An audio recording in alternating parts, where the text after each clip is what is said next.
Hello students, welcome to online classes. तर आपल्या online क्लासेसमध्ये आपण कालच्या लेक्चरला सोल्युशन हा चॅप्टर स्टार्ट केलेला. तर काल आपण फक्त इंट्रोडक्शन बघितलं. सोल्युशन आपल्याला कुठे इम्पॉर्टंट आहे, त्याचा यूज कुठे कुठे होतो, सोल्युशन म्हणजे काय हे बघितलं. सोल्युशनचे टाईप्स बघितले. तर किती टाईप्स होते सोल्युशनचे? 9 टाईप्स होते सोल्युशनचे. त्याचे एक्झाम्पल्स बघितले. ओके, हे सगळं आपण कालच्या लेक्चरला डिस्कस केले. आजच्या लेक्चरला आपण capacity of solution to dissolve solute हा पॉईंट आणि सोल्युबिलिटी हे बघणार आहे. म्हणजे सोल्युबिलिटी का, तर फॅक्टर्स अफेक्टिंग सोल्युबिलिटी, किती फॅक्टर्स आहेत सोल्युबिलिटीचे हे बघणार. हे 2 पॉईंट आपण आजच्या लेक्चरला कंप्लीट करणार आहे. चला तर आपण स्टार्ट करूया. Capacity of solution to dissolve solute. आता मला पहिल्यांदा सांगा, कपॅसिटी म्हणजे काय? कपॅसिटी म्हणजे काय? क्षमता असं पण म्हणू शकतो. आणि कपॅसिटीला आपण दुसरा वर्ड पण देऊ शकतो ना, लिमिट देऊ शकतो. ह्या पॉईंटमध्ये आपल्याला 3 पॉईंट शिकायचे आहेत. म्हणजे कपॅसिटी ऑफ सोल्युशन टू डिझॉल्वमध्ये 3 पॉईंट शिकायचे आहेत. कोणकोणते? Saturated solution, super saturated solution और नॉन सॅच्युरेटेड सोल्युशन. हे 3 पॉईंट बघणार आहे. पण पहिल्यांदा आपण कपॅसिटी काय आहे हे बघूया. म्हणजे आपण एक्झाम्पल बघूया कपॅसिटी ऑफ सोल्युशनचं काय आहे. सपोज तुम्हाला भूक लागली आणि तुम्ही तुमच्या मम्मीला सांगितलं की आई मला भूक लागली आणि काहीतरी खायला दे, तर आई लगेच तुम्हाला खायला देणार. पण तुम्ही इथंपर्यंत खाणार की बाबा तुमचं पोट भरणार. पोट भरल्यानंतर तुम्ही आणखीन काही खाणार का? नाही खाणार, कारण तुमची कपॅसिटी किंवा लिमिट संपली की आणखीन काहीतरी एक्स्ट्रा खायची. म्हणजे थोडीशी काहीतरी लिमिट आहे ना, त्या लिमिटपर्यंतच तुम्ही खाऊ शकता. म्हणजे असंच आपल्या सोल्युशनच्या बाबतीत पण आहे. तुम्ही सोल्युशनमध्ये इतक्यापर्यंत सोल्यूट ॲड करता की जिथंपर्यंत त्या सोल्युशनची किंवा सॉल्वंटची लिमिट असते. लिमिटच्या वर तो सोल्यूट ॲब्सॉर्ब करू शकत नाही किंवा सोल्यूट डिझॉल्व करू शकत नाही. हेच आपली कपॅसिटी आहे. समजलं? कपॅसिटी म्हणजे काय? क्षमता किंवा लिमिट. सोल्युशनमध्ये एखादा सोल्यूट जर डिझॉल्व करायचा असेल तो इथंपर्यंत डिझॉल्व करणार की बाबा त्या सोल्यूटचं डिझॉल्युशन आहे किंवा जे लिमिट आहे ते स्टॉप होईल. सपोज पुढे आपण एक्झाम्पल बघूयाच, पण आधी काय बघूया आपण, ह्याचे 3 टाईप बघूया कपॅसिटीचे. सॅच्युरेटेड, सुपर सॅच्युरेटेड आणि नॉन सॅच्युरेटेड. आता आपण पहिल्यांदा बघूया नॉन सॅच्युरेटेडचं एक्झाम्पल काय आहे. बुकमध्ये नॉन सॅच्युरेटेड दिलेलं नाही आहे, तरी पण आपण इथं शिकायचं आहे. म्हणजे आपल्याला एक्स्ट्रा नॉलेजसाठी आपण बघूया काय आहे. आपण परत एक एक्झाम्पल घेऊया. कपॅसिटीचं घेतलेलं, आपल्याला भूक लागलेली आपण काहीतरी खात होतो. आता आपण काय घेऊया, एक ग्लास घेऊया आणि त्या ग्लासमध्ये पाणी घेऊया. ओके, अर्धा ग्लास आपण पाणी घेऊया आणि त्याच्यामध्ये आपण फक्त एक चुटकीभर मीठ टाकायचं आणि ते स्टीर करायचं. ठीक आहे, स्टीर म्हणजे हलवणे.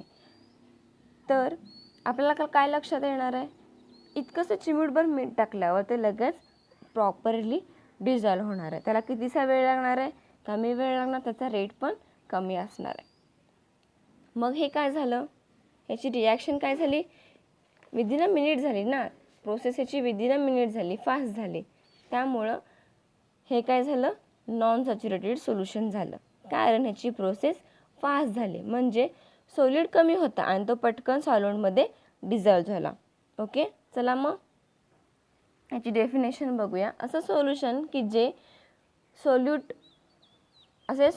ज्यात सोल्यूट आपला प्रॉपरली डिझॉल्व होतो, त्याला आपण काय म्हणणार आहे, नॉन ऑर अनसॅच्युरेटेड सोल्युशन म्हणणार आहे. ओके, चला आता आपण नेक्स्ट बघूया सॅच्युरेटेड आणि सुपर सॅच्युरेटेड सोल्युशन काय आहे. आता आपण त्याच ग्लासमध्ये काय करायचं आहे की 1 चमचा मीठ टाकून बघायचं. आधी आपण चिमूटभर मीठ टाकलेलं, आता आपण फक्त 1 चमचा टाकायचा. मग आता 1 चमचा टाकायचं, परत स्टर करायचं, बघायचं किती वेळ लागतोय. चिमूटभर मिठापेक्षा 1 चमचा मिठाला जरासं जास्त वेळ लागणार. ओके, हलवत राहायचं. इथंपर्यंत झालं. हे काय झालं, आपलं सॅच्युरेटेड सोल्युशन झालं. पण ह्याच्यामध्ये आणखीन आपण मिठाची ॲडिशन करतच जायचं, ॲड करायचं. इथे दिली बघा definition. Suppose solute is added to a solvent. The dissolution then the slow down as a more solute is added. If we continue addition of solute, the dissolution is stopped. The solution at this point is said to be saturated solution. म्हणजे आपल्याला मिठाचे addition इथंपर्यंत करायचे की बाबा त्याचं डिझॉल्युशन आहे ते स्टॉप झालं पाहिजे. म्हणजे आपलं जे सोल्युशन आहे त्यातलं जे आपण सॉल्वंट घेतले म्हणजे पाणी घेतले त्याच्यात मीठ इथंपर्यंत ॲड करा की सॉल्वंटची कॅपॅसिटी संपली पाहिजे सॉल्यूटला डिझॉल्व करायची. म्हणजे इतकं त्यात मीठ टाका की बाबा आपल्याला स्टर पण करता आलं नसलं पाहिजे आणि त्या सोल्युशनला ते जे मीठ आहे ते विरघळता आलं नसलं पाहिजे. इथंपर्यंत आपण मीठ ॲड करायचं आहे आणि त्या स्टेपला आपलं काय म्हणणार आहे आपण सॅच्युरेटेड सोल्युशन असं म्हणणार आहे. म्हणजे सॉल्वंटची कॅपॅसिटी संपली मिठाला डिझॉल्व करण्याची. Okay, the solution at this point is to be saturated solution. हे झालं. नेक्स्ट बघा, अ सॅच्युरेटेड सोल्युशन. हा point, a saturated solution contains maximum amount of solute dissolved in a given amount of solvent at given temperature.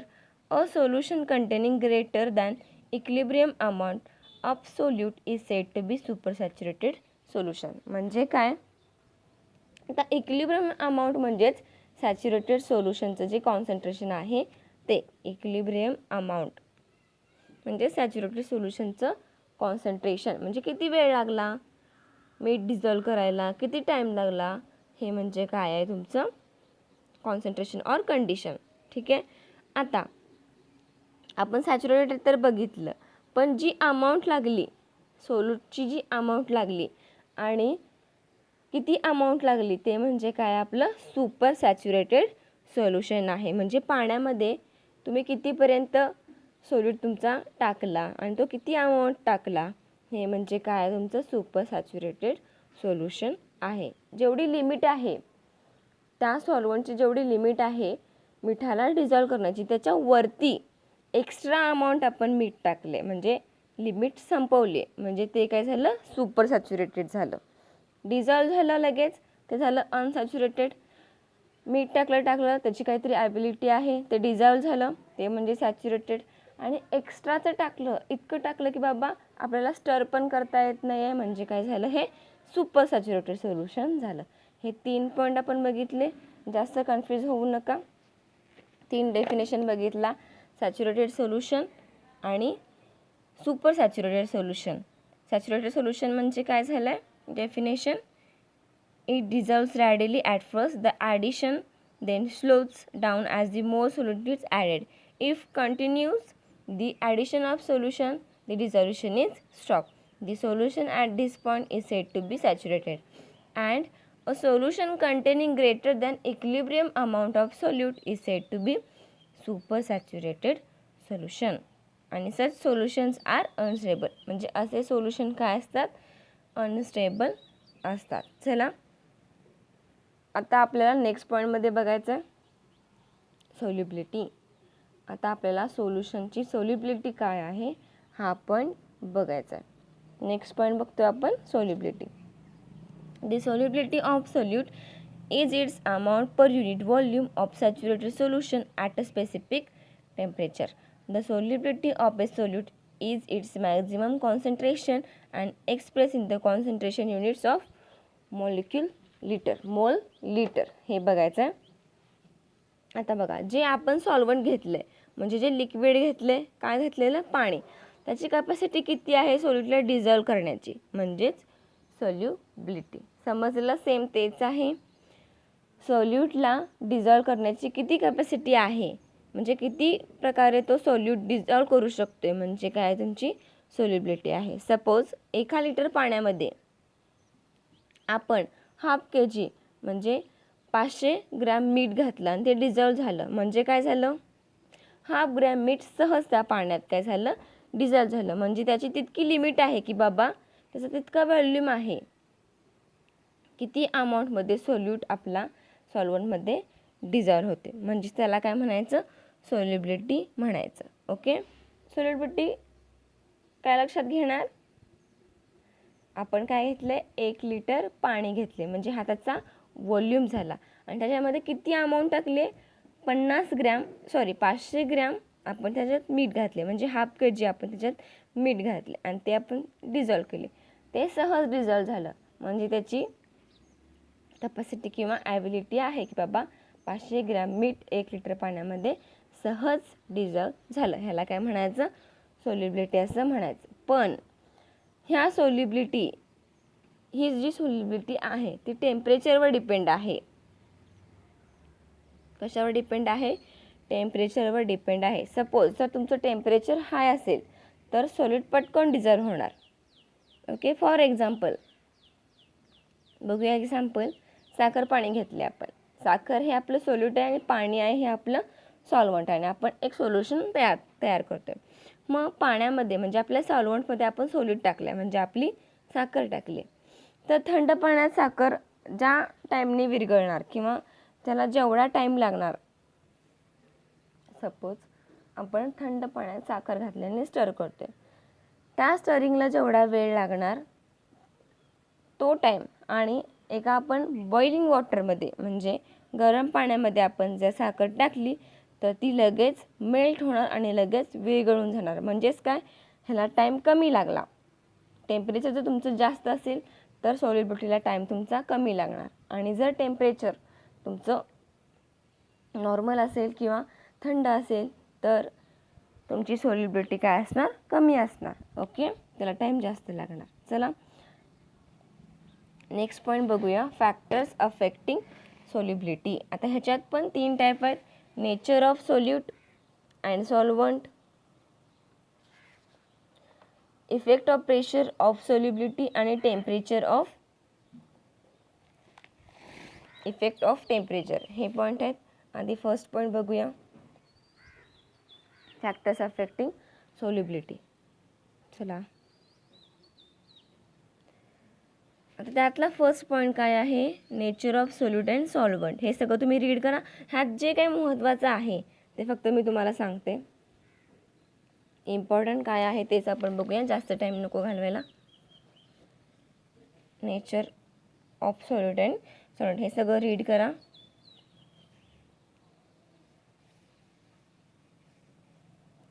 आता ह्या पॉईंटमध्ये काय दिले बघा, जे आपले सोल्युशन आहेत ते नेचरवरती डिपेंड आहेत किंवा नेचरमधील सॉल्वंट आणि सोल्यूटवर डिपेंड आहेत ते बघायचं आहे. आपण कालच्या लेक्चरला सोल्यूट आणि सॉल्वंट काय आहे हे शिकलो आहे. आजच्या लेक्चरला ते सोल्यूट आणि सॉल्वंट नेचरमध्ये कोणत्या कोणत्या स्टेजमध्ये आहेत की ते बघायचं. हा पॉईंट आहे तो आपण रीड केला आहे, म्हणजे तुम्ही रीड केला असं मी कन्सिडर करते. हा सगळा पॉईंट. आता ह्यातलं मेन पॉईंट काय आहे ते बघूया आपल्याला. आता ह्या नेचर आणि म्हणजे नेचर ऑफ सोल्यूट आणि नेचर ऑफ सॉल्वंटमध्ये काय एक्झाम्पल दिले बघा. एक्झाम्पल इथे फॉर एक्झाम्पल आहे ते NaCl dissolve in water, the strong ion dipole interaction of Na+ and Cl- ion with water molecules. Okay, आता हे एक्झाम्पल काय आहे बघा. आधी NaCl आणि वॉटर मॉलिक्यूल म्हणजे मीठ आणि पाणीच दिले. NaCl म्हणजे मीठ आणि वॉटर म्हणजे पाणी. आता NaCl जे आहे, NaCl मध्ये कोणता बॉन्ड असतो आणि वॉटर मॉलिक्यूलमध्ये कोणता बॉन्ड असतो हे मला सांगा. तर NaCl मध्ये काहीतरी फोर्स ऑफ अट्रॅक्शन असणार ना, Na+ आणि Cl- ह्याच्यामध्ये काहीतरी अट्रॅक्शन असणार, कारण NaClचा एक मॉलिक्यूल पॉझिटिव्ह आहे तर दुसरा मॉलिक्यूल निगेटिव्ह आहे. म्हणजे Na+ आणि Cl- हे जे 2 मॉलिक्युल्स आहेत ते एकमेकांबरोबर काय होणार, फ्यूज होणार किंवा इंटरॅक्ट होणार. त्यात जे इंटरॅक्शन होते त्याला आपण काय म्हणणार आहे, आयनिक इंटरॅक्शन म्हणणार आहे किंवा आयनिक बॉन्डिंग असं म्हणणार आहे. कारण NaCl हा आयनिक कंपाऊंड आहे, त्यामध्ये याला आपण आयनिक इंटरॅक्शन असं सुद्धा म्हणू शकतो. ठीक आहे, म्हणजे NaCl झालं आपलं आयनिक इंटरॅक्शन ऑर आयनिक बॉन्ड. आता दुसरं बघूया आपलं वॉटर मॉलिक्यूल. वॉटर मॉलिक्यूलमध्ये कोणता बॉन्ड असतोय, हायड्रोजन बॉन्ड असते. पण हायड्रोजन बॉन्ड का असतोय, हे आधी सांगा. हायड्रोजनमध्ये एक ऑक्सिजन आणि 2 हायड्रोजनचे मॉलिक्यूल असतात, म्हणजे H2O, 2 हायड्रोजनचे मॉलिक्यूल आणि 1 ऑक्सिजनचा. मग हा ऑक्सिजन जो आहे तो इलेक्ट्रोनिगेटिव्ह ॲटम आहे, हे तर आपल्याला माहिती आहे. ऑक्सिजनवर निगेटिव्ह चार्ज असतो आणि हायड्रोजनवरती पॉझिटिव्ह चार्ज असतो. सो त्यांच्यामध्ये इंटरॅक्शन होणार आणि ते इंटरॅक्शन काय असणार आहे, आपलं हायड्रोजन बॉन्डिंग असणार आहे. समजलं. NaClमध्ये आयनिक बॉन्ड आणि वॉटर मॉलिक्यूलमध्ये हायड्रोजन बॉन्ड. ओके. पण आता हे जे NaCl हे सगळं एकत्र केले ना, म्हणजे NaClचे जे मॉलिक्यूल्स आहेत आणि जे वॉटरचे मॉलिक्यूल्स आहेत ते सुद्धा एकाच बीकरमध्ये आहेत. मग हे दोन्ही एकमेकांना इंटरॅक्ट होणार, म्हणजे ह्या NaClचे प्लस ह्या H2Oचे हे दोन्ही मॉलिक्यूल हे एका बीकरमध्ये असल्यामुळं ह्या दोघांचं सुद्धा काय होणार आहे, इंटरॅक्शन होणार आहे. म्हणजे हे पाणी आणि वरून आपण काय करतोय, NaCl ॲड करतोय. सपोज हे पाणी आहे आणि ह्याच्यात आपण ॲड काय करणार आहे, मीठ ॲड करणार आहे. ओके, केलं ॲड. मग बघा, जे आपले वॉटरचे मॉलिक्यूल्स आहेत ते मिठाच्या मॉलिक्यूल्स बरोबर इंटरॅक्ट होऊन ते काय होणार आहे, डिझॉल्व्ह होणार आहे. म्हणजे ह्याच्यात एक नवीन बॉन्डिंग तयार होणार आहे. ते आपलं असणार आहे आयन डायपोल इंटरॅक्शन असणार आहे. समजलं. म्हणजे NaClचे जे इंटरॅक्शन आहे ते वॉटर मॉलिक्यूल बरोबर पण इंटरॅक्ट होणार. त्यामुळे जे इंटरॅक्शन आहे त्याला आपण काय म्हणणार आहे, आयन डायपोल इंटरॅक्शन असं म्हणणार आहे. NaCl आणि H2Oचे मॉलिक्यूल्स. ठीक आहे, समजलं हे काय आहे. पण इथे एक पॉईंट दिला आहे बघा, हा पॉईंट आणि हा पॉईंट, इथेपर्यंत तुम्ही रीड करा त्यात काय दिले नेमकं. आता पण जे पोलर सॉल्व्हंट आहेत किंवा जे पोलर सॉलिड आहेत ते पोलर सॉल्व्हंटमध्येच डिझॉल्व्ह होतात आणि जे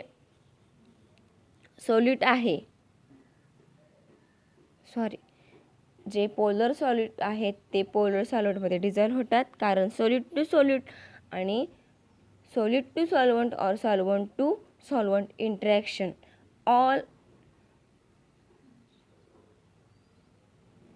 interaction are all of similar magnitude. इथे आहे बघा,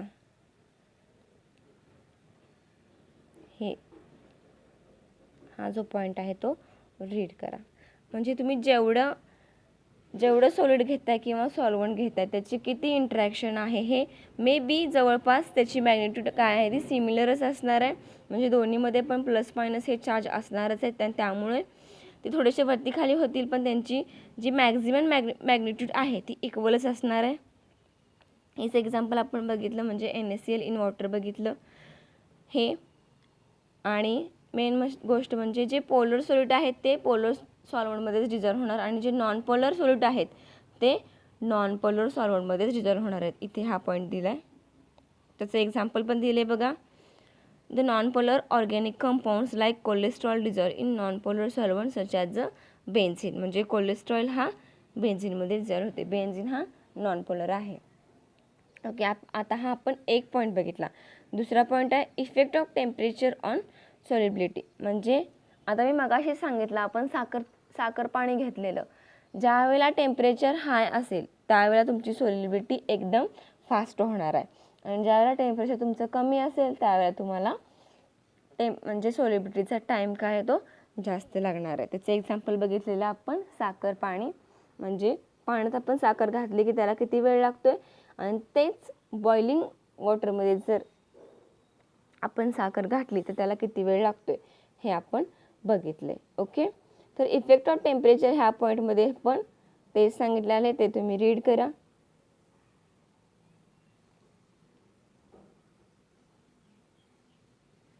दोन पॉईंट्स आपले झालेले आहेत. आता effect of pressure of solubility ह्याच्यामध्ये काय दिलं आहे, हेनरी लॉ दिला आहे. हा आपण उद्याच्या पॉईंटला डिस्कस करणार आहे. आजच्या लेक्चरला आपण काय काय बघितलं. Capacity of solution to dissolve म्हणजे कॅपॅसिटी काय आहे हे बघितलं. त्याच्यामध्ये 3 पॉईंट बघितले, सॅच्युरेटेड, अनसॅच्युरेटेड आणि सुपर सॅच्युरेटेड सोल्युशन. नंतर त्याचे आपण एक्झाम्पल्स बघितले, इन डिटेल स्टडी करतोय आपण. नंतर बघितलं सॉल्युबिलिटीची डेफिनेशन, एक्झाम्पल्स, नंतर फॅक्टर्स अफेक्टिंग सॉल्युबिलिटी. ह्यातला एक पॉईंट हा nature of solid and solvent आणि इफेक्ट ऑफ टेम्परेचर हे बघितलं. हे रीड करा, लक्षात येईल. उद्याच्या लेक्चरला आपण हेनरी लॉ म्हणजे effect of pressure on solubility, त्यातला आपल्याला Henry law, exception of Henry law हे बघणार आहे आणि वेपर प्रेशर बघणार. त्यात आपण राऊट्स लॉ बघायचे. म्हणजे उद्याच्या लेक्चरला आपण 2 लॉ बघणार आहे. ते तुम्ही आधीच रीड करा म्हणजे तुम्हाला लक्षात येईल. आजच्या लेक्चरसाठी आपण इथे स्टॉप करूया. Bye bye, thank you.